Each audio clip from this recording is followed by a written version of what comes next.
ইট পাটকেল মারা হচ্ছে দোনো দিক থেকে ইট পাটকেল মারা হচ্ছে। আজকে ছাত্র জনতার ঐতিহাসিক গণ অভ্যুত্থানের বর্ষপতিতে আমাদের কেন্দ্রীয় একটা কর্মসূচি বিজয় র্যালি।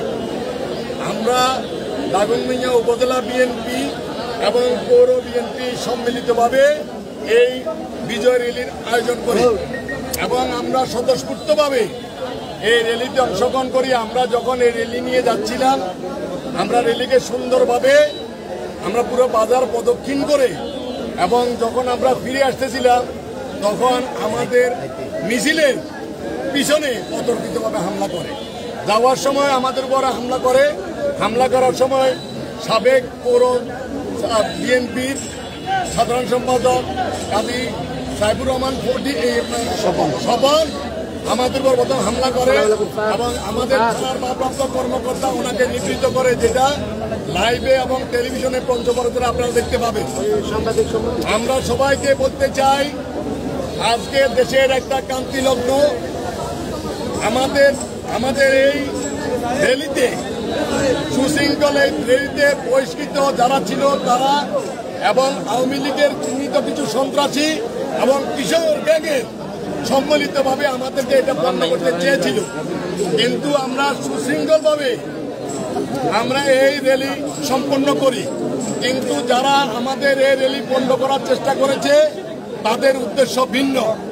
যেভাবে এখন সারা বাংলাদেশে গণতন্ত্র বিপন্ন করার যে ষড়যন্ত্র চলছে, ভোট বিপন্ন করার যে ষড়যন্ত্র চলছে, এটা তার বহিঃপ্রকাশ। বাংলাদেশে বিএনপিকে যখন রাজনীতি থেকে দূরে রাখার প্রয়ত্ন করছে, তখন এই বাহিনীরা তাদের সাথে আঘাত করে বিএনপির এই শান্তিপূর্ণ সমাবেশ এবং র্যালিতেও তারা হামলা করছে। এটা হল তাদের এজেন্ডা, এটাকে হামলা করা এবং বিএনপিকে সবার কাছে হেয় প্রতিপন্ন করা।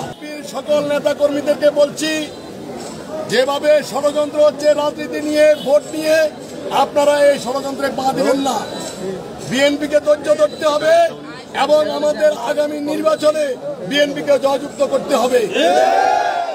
আমি প্রশাসনের কাছে দাবি রাখতে চাই এবং সাংবাদিক বাজের মাধ্যমে বলতে চাই, যারা যে বহিষ্কৃতরা এবং চিহ্নিত আওয়ামী লীগের নেতা, আওয়ামী লীগের ক্যাডাররা এবং কিশোর গ্যাংয়েরা আমাদের এই শান্তিপূর্ণ র্যালিতে যে আক্রমণ করেছে, এটা দৃষ্টান্তমূলক শাস্তি চাই। তাহলে আমরা দল, দেশ এবং এলাকার স্বার্থে আমরা চুপ করে আছি, কিন্তু ধৈর্যের বাঁধ যদি ভেঙে যায় তাহলে এটা দায়ভার সবাইকে নিতে হবে। আমি আমার কর্মীদেরকে নির্দেশ দিচ্ছি, কোনো উস্কানিতে পা দিবেন না। দেশের একটা ক্রান্তি লগ্ন চলছে, চক্রান্ত চলছে, রাজনীতি নিয়ে চক্রান্ত চলছে, দেশ নিয়ে চক্রান্ত চলছে, ভোট নিয়ে। এই আজকের এই ঘটনা সেই চক্রান্তের একটি বহিঃপ্রকাশ। আমি বারবার বলছি, যারা আজকে আমাদের উপর বহিষ্কৃতরা, আওয়ামী লীগের চিহ্নিত সন্ত্রাসীরা এবং এই কিশোর গ্যাংরা যারা করছে, এটা একটা পরিকল্পিত ঘটনা। কাজেই আপনার ছাত্রদল থেকে যে বহিষ্কার সে, যুব দল থেকে যে বহিষ্কার হচ্ছে এবং তারা এটা পরিকল্পিত ভাবে করা হয়েছে দলকে প্রতিপন্ন করার জন্য। আমার কর্মীদের কাছে আমার নির্দেশ ছিল যে কোনো বিশৃঙ্খলা করা যাবে না, কারণ ওখানে তারা ছিল 60 থেকে 70 জন মাত্র। আমার এখানে হাজার হাজার নেতা কর্মী ছিল, প্রত্যেককে সাহায্য করতে পারতাম, কিন্তু আমাদের দলের নির্দেশ যে কোনো অবস্থাতে বিশৃঙ্খলা করা যাবে না, দলকে ক্ষতিগ্রস্ত করা যাবে না। তাই আমরা আজকে ধৈর্যের পরিচয় দিতে হবে। সবাইকে বলছি, ধৈর্যের পরিচয় দিতে হবে। এটা ফয়সালা আমরা হবেই।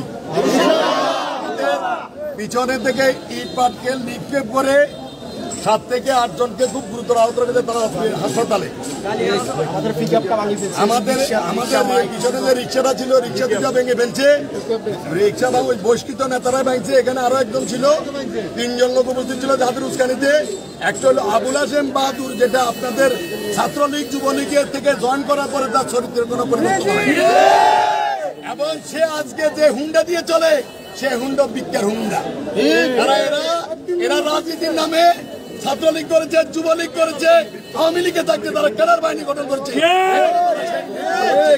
এবং এরা আজকে আবুল হাসেম বাহাদুর আওয়ামী লীগের এজেন্ডা নিয়ে মাঠে এসেছে। তার সাথে দিদারুল কবির রতন এবং পৌরসভার মেয়রের সাথে প্রত্যেক দিন টেলিফোনে কথা হয়। আবুল হাশেম বাহাদুর এবং দিদারুল কবির রতন গত 17 বছর একসাথে রাজনীতি করছে এবং দিদারুল কবির রতনের নির্দেশে আবুল হাশেম বাহাদুর এগুলো করে যাচ্ছে। কারণ আপনি আবুল হাশেম বাহাদুরের এখনো পকেটে শেখ মুজিবের ছবি পাবেন। সে শেখ মুজিবের ছবি নিয়ে ঘুরে কিন্তু বিএনপি করে। এগুলো হলো লেবাস। এই লেবাস রাজ্যকে প্রতিহত করতেই হবে। এখানে সমাপ্তি করছি, সবাইকে শান্ত থাকার জন্য অনুরোধ করছি।